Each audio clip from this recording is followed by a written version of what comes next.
तो पिछले वीडियो में आइजैक अपने रेड अवतार की मदद से इजेकियल को जान से मार डालता है। आगे फिर आइजैक मैडेलिन को अपने कंधे पर उठाकर वहां से जाने लगता है। साथ ही उसे लगता है कि वह मैडेलिन को प्रोटेक्ट नहीं कर पाएगा, लेकिन मैडेलिन ने उसकी जान बचाने के लिए अपनी परवाह किए बिना खुद को सेक्रीफाइस कर दिया और इसलिए उसे और भी ज्यादा हार्डवर्क करना होगा ताकि वह खुद को और भी ज्यादा स्ट्रॉन्ग बना सके। इसके बाद हमें अगली सुबह का सीन दिखाया जाता है जब नोबल एकेडमी में अफरा तफरी मची होती है, क्योंकि सभी को पता चल गया था कि इजेकियल की मौत हो गई है और इसलिए सभी स्टूडेंट्स को लगता है कि शायद इजेकियल की डेड बॉडी मिल गई है और इसलिए उन्हें यहाँ पर बुलाया गया है। वहीं दूसरी ओर आइजैक हमें बताता है कि आज सुबह मैडेलिन और वो एकेडमी ऐसे पहुँचे जैसे कुछ हुआ ही ना हो। इसके अलावा ग्रुप डी के किसी मामूली किसान पर भला कौन ही शक करेगा। हालांकि तभी वहाँ पर साइलस आइजैक के पास आते हुए बोलता है कि उसे यकीन है कि वह सोच रहा होगा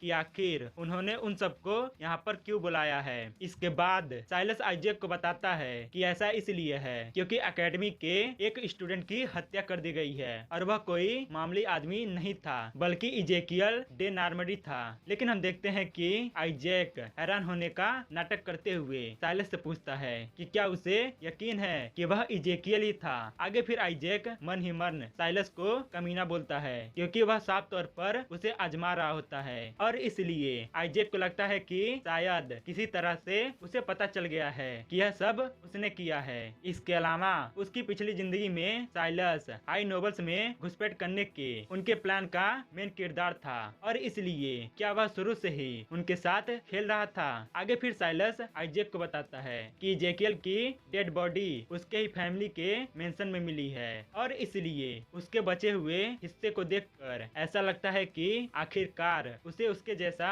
कोई पावरफुल मिल गया था, कोई ऐसा जो ग्रुप ए के नोबल से कहीं ज्यादा पावरफुल था। शायद हो सकता है कि यह किसी ब्रिटानियन स्पाई का काम हो क्योंकि उसके पेरेंट्स और सिबलिंग्स सब वहाँ पर लड़ रहे हैं। हालांकि उसका मन कह रहा है यह किसी ऐसे इंसान ने किया है जिसे वह जानता था। इसके अलावा इजेकियल के बहुत सारे दुश्मन थे और इसलिए कहीं उसने तो ऐसा नहीं किया। आगे फिर साइलस हंसते हुए आइजैक से बोलता है कि उसे चिंता करने की जरूरत नहीं है क्योंकि ग्रुप डी में से ऐसा कोई नहीं है जो इसे कर सकता है। वैसे भी उसने उसके और सर्विंग गर्ल के साथ जो किया था उसके बाद वह इसी लायक था। हालांकि वह सर्विंग गर्ल बहुत ही ज्यादा सुंदर है। उम्मीद करता हूँ कि उसे फिर से देखने का मौका मिलेगा और फिर साइलस आइजैक को बाय करते हुए वहाँ से चला जाता है। वहीं दूसरी ओर आइजैक गुस्से में मन ही मन साइलस को उसकी सिस्टर से दूर रहने के लिए कहता है। आगे फिर हम वहाँ पर एक जोरदार धमाका देखते हैं और फिर कोई सभी स्टूडेंट को चुप हो जाने के लिए कहता है। इसके बाद हम वहाँ पर प्रोफेसर ग्रिमाल्डी, प्रोफेसर एलिस और एकेडमी की एक न्यू प्रोफेसर को देखते हैं। आगे फिर वह प्रोफेसर वहाँ पर मौजूद सभी स्टूडेंट से बोलती है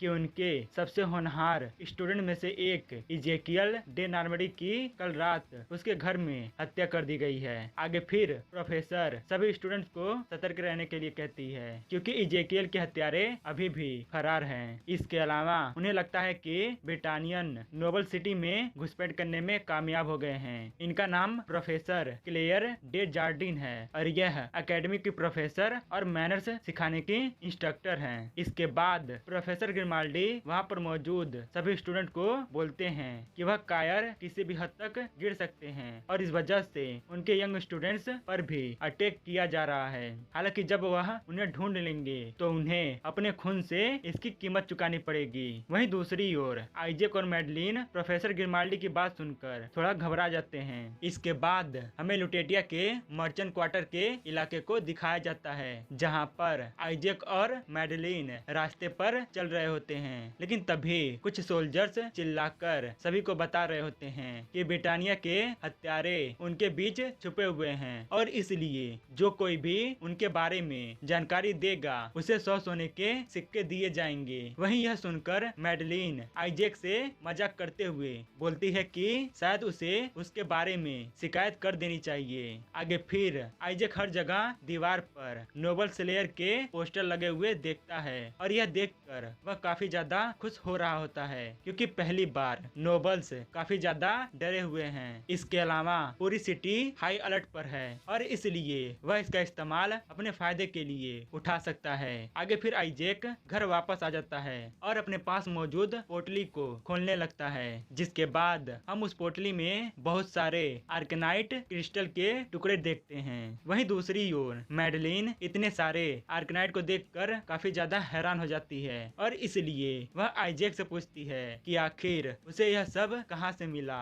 जिस पर आइजैक मैडलिन को बताता है कि उसने इसे डेन आर्मरी के मेंशन से चुराया था और यह आर्केनाइट उसके बहुत ही ज्यादा काम आने वाली है। लेकिन आइजैक की बात सुनकर मैडलिन गुस्से में उससे पूछती है कि आखिर वह क्या प्लानिंग कर रहा है और क्या उसे नहीं लगता कि वह पहले से ही काफी ज्यादा खतरे में है। लेकिन इस पर आइजैक उससे बोलता है कि वह अभी उसे कुछ नहीं समझा सकता, लेकिन एकेडमी में एक सीक्रेट रूम है और उसे किसी भी हालत में उसके अंदर जाना है। वहीं दूसरी ओर मैडलिन को लगता है कि आइजैक एक बार फिर कोई मजाक कर रहा है, जैसा कि उसने पिछली बार किया था कि वह फ्यूचर से आया है। वहीं आइजैक यह सब सुन रहा होता है। आगे फिर आइजैक मैडलिन से बोलता है कि अगर वह उसे कहे कि उसने और भी ज्यादा पावरफुल बनने का एक तरीका खोज लिया है तो कैसा रहेगा, कुछ ऐसा जिससे उसे बहुत ही जल्दी एक नोबल बनने में मदद मिलेगी और फिर वह बहुत ही जल्दी अमीर बन जाएंगे।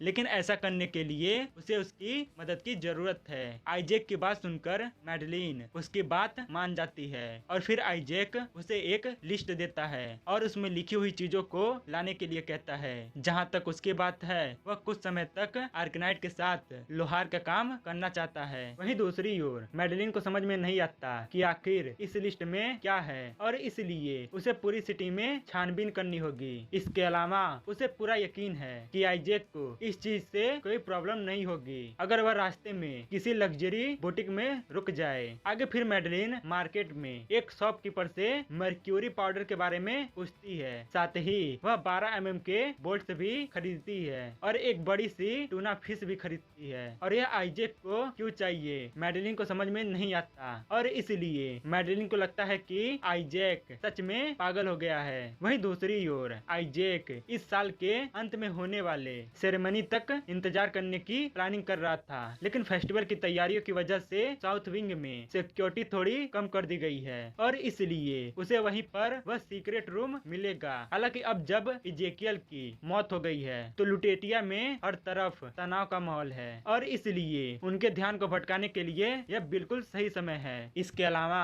यह आर्केनाइट बिल्कुल वही है जिसकी उसे तलाश थी, ताकि इसकी मदद से वो एक ऐसा आर्मर बना सके जो एनर्जी को चैनलिंग करने में मदद कर सके। इसके अलावा इस टाइमलाइन में इस तरह की कोई चीज बना पाना एक बड़ी सफलता है, क्योंकि इसमें कई साल लग जाते हैं। इसके अलावा इस आर्मर की वजह से उसे स्पीड के मामले में काफी ज्यादा फायदा मिलेगा। हालांकि आर्केनाइट का इस्तेमाल अभी भी बड़े टुकड़ों में किया जाता है ताकि जितना ज्यादा हो सके उतना ज्यादा इलेक्ट्रिसिटी को स्टोर किया जा सके। लेकिन कुछ सालों बाद लोगों को यह एहसास हो जाएगा कि जब इसे छोटे टुकड़ों में तोड़ा जाता है तो इसकी वजह से इलेक्ट्रिसिटी करंट की पावर बढ़ जाती है और यूजर की एनर्जी को बेटर ढंग से बढ़ाने का काम करती है। आगे फिर आइजैक अपने बनाए हुए सारे आर्मर इक्विपमेंट पहन लेता है और अब इस आर्मर के साथ उसे कोई भी पकड़ नहीं पाएगा। आगे फिर हमें नोबल एकेडमी का सीन दिखाया जाता है जहाँ पर बहुत सारे स्टूडेंट्स मौजूद होते हैं, क्योंकि प्रोफेसर ग्रिमाल्डी सीजन की दूसरी ट्रेनिंग शुरू करने वाले हैं। इसके अलावा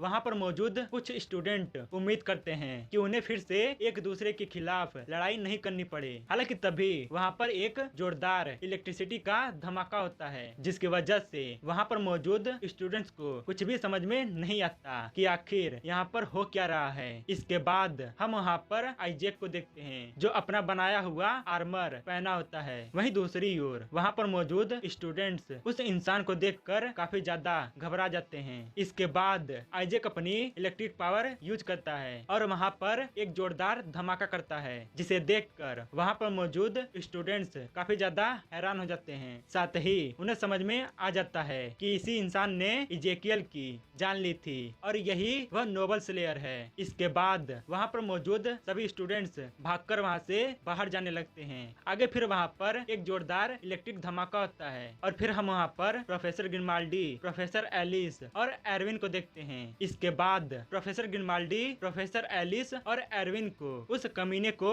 जल्दी से ढूंढने को कहते हैं क्योंकि वह ज्यादा दूर तक नहीं गया होगा। इसके अलावा प्रोफेसर ग्रिमाल्डी उन्हें उसे ढूंढने में कोई कसर नहीं छोड़ने और उसे जिंदा पकड़ने के लिए कहते हैं। लेकिन हम देखते हैं कि आइजैक दीवार में बने वेंटिलेशन शाफ्ट में चला गया होता है क्योंकि उसके ध्यान भटकाने की वजह से हर कोई उसे एकेडमी के नॉर्थ विंग में तलाश करेगा। हालांकि उन्हें यह नहीं पता कि वह इस जगह को बहुत ही अच्छी तरह से जानता है। इसके अलावा यह वेंटिलेशन शाफ्ट उसे बिना किसी की नजरों में लाए साउथ विंग में घुसने में उसकी मदद करेगा क्योंकि उसे वह छुपा हुआ रूम वहीं पर मिलेगा। आगे फिर हम आइजैक को एक रूम के अंदर देखते हैं। साथ ही उसने जैसा सोचा था इस रूम के अंदर कोई भी मौजूद नहीं था। इसके बाद आइजैक एक डोर के सामने पहुंचता है और यह डोर एलिस डी सिंक्लेयर के ऑफिस की ओर जाता है। इसके अलावा आमतौर पर इसकी काफी ज्यादा कड़ी सुरक्षा की जाती है, लेकिन उसके द्वारा मचाए गए हंगामे की वजह से वह सीधे इसके अंदर जा सकता है और इसलिए आइजैक ऑफिस के अंदर चला जाता है जहाँ पर कोई भी मौजूद नहीं होता है। इसके अलावा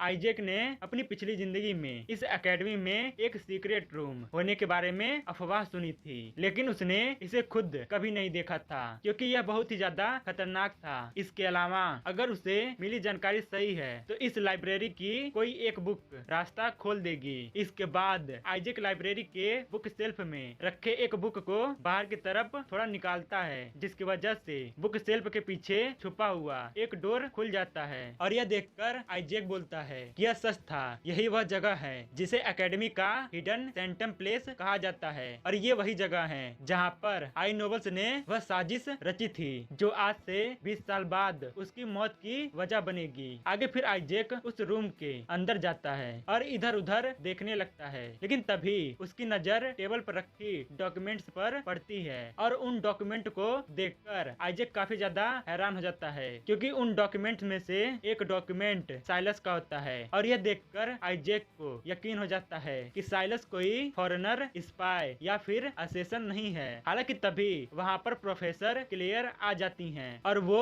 यह देखकर हैरान होती है कि हाई नोबल्स का दुश्मन पहले से ही यहाँ मौजूद है। वहीं दूसरी ओर आइजैक प्रोफेसर क्लेयर को देखकर थोड़ा घबरा जाता है क्योंकि उसे उम्मीद नहीं थी कि प्रोफेसर जॉर्डन यहाँ पर अचानक से आ जाएंगी। वहीं दूसरी ओर प्रोफेसर जॉर्डन बोलती है कि उन्होंने उस बेवकूफ ग्रिमाल्डी के दिमाग में यह बात डालने की कोशिश की थी, लेकिन हमेशा की तरह उसने उसकी एक नहीं सुनी। इसके अलावा ब्रिटानिया के नोबल्स कभी भी इतना नीचे नहीं गिरेंगे और तुम्हारी तरह बिल्कुल भी नहीं, क्योंकि उनके अंदर मैनर्स और डिसेंसी है। इसके अलावा उसे यहाँ आने पर पछतावा होगा और फिर आइजैक पर अटैक करते हुए उसे मैनर्स सिखाने की बात करती है। आगे फिर प्रोफेसर जॉर्डन आइजैक से बोलती है कि वह पलटवार नहीं कर रहा है और इसलिए उन्हें लगता है कि आइजैक डर रहा है कि अगर वह अपनी पूरी पावर यूज करेगा तो दूसरे प्रोफेसर दौड़ते हुए यहाँ आ जाएंगे, क्योंकि इजेकियल डे नॉर्मडी को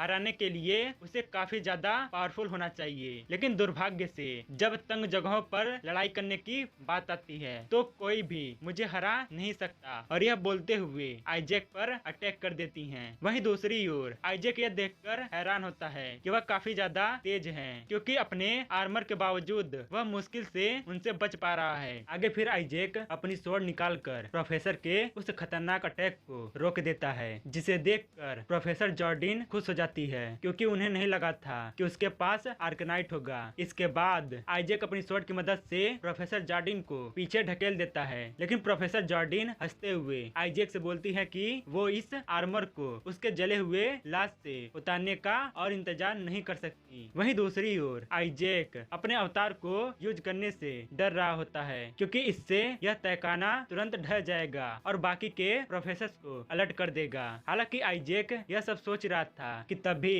प्रोफेसर जॉर्डन उस पर अटैक कर देती हैं और उससे बोलती हैं कि उसे क्या लगता है कि वह कब तक उसकी स्वॉर्ड से बच पाएगा। वहीं दूसरी ओर आइजैक उसकी चाल देखकर समझ जाता है कि वह अपनी पूरी स्पीड के साथ उस पर अटैक कर रही है। साथ ही अपने इलेक्ट्रिकल पावर को भी कंट्रोल किए हुए है। इसके अलावा वह अपने अटैक को होल्ड बैक कर रही है, इसलिए वह इसका फायदा उठा सकता है। हालांकि आइजैक को पता है कि वह अकेली नहीं है जो खुद को होल्ड बैक कर रही है, वह भी खुद को होल्ड बैक कर रहा है ताकि वह इस तहखाने को डिस्ट्रॉय ना कर दे। वहीं दूसरी ओर आइजैक के मुंह से प्रोफेसर सुनकर प्रोफेसर जॉर्डिन हंसने लगती है और फिर उस पर अटैक करते हुए बोलती है कि उसे क्या लगता है कि वह मान लेगी कि वह एक स्टूडेंट है, आखिर उसे इस जगह के बारे में कैसे पता चला। इस पर आइजैक थोड़ा सा उसे बताता है कि उसने पिछले कुछ सालों में काफी ज्यादा छानबीन की है और वही वह उन्हें दिखाने वाला है और यह कुछ ऐसा है जो उन्होंने अपने जीवन में पहले कभी नहीं देखा होगा। वहीं दूसरी ओर प्रोफेसर जॉर्डिन उसे रुक जाने के लिए कहती हैं, क्योंकि अगर उसने अपने अवतार का इस्तेमाल किया तो वह उनके आसपास की इस जगह को तबाह कर देगा। लेकिन इस पर आइजैक अपने अवतार को समन करते हुए प्रोफेसर से बोलता है कि बहुत देर हो चुकी है।